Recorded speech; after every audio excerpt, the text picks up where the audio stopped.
好，適逢又到咗 exam period， 大家陪我出去溫一日書啦。想講嗰日真係好熱咯，我行咗超耐先到自修室啦，跟住之後已經滴晒汗啦。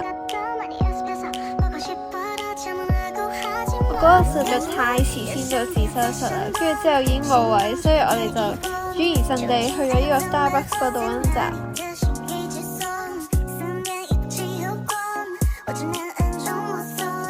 終於溫完一課啦，跟住我就去咗買呢個蘑菇芝士嘅餅啦，呢個真係好好食咯，我超中意食。大家去 Starbucks 如果唔知要食咩，真係可以試下呢個。同埋唔好問點解我遲咁耐，我都想知啊。就係呢個啦，同埋真係好好食咯，真係講幾多次都唔夠，超好食。食飽之後呢，就繼續奮鬥。咁我哋溫到大概6點半，係啦，就返屋企啦。俾大家睇下我個 friend， 耶！跟住我沖完涼之後就食晚餐啦。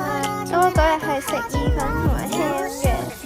食飽之後呢，就同我碗糖水一齊做功課。咁我呢個簡單嘅一日就完咗啦，拜拜。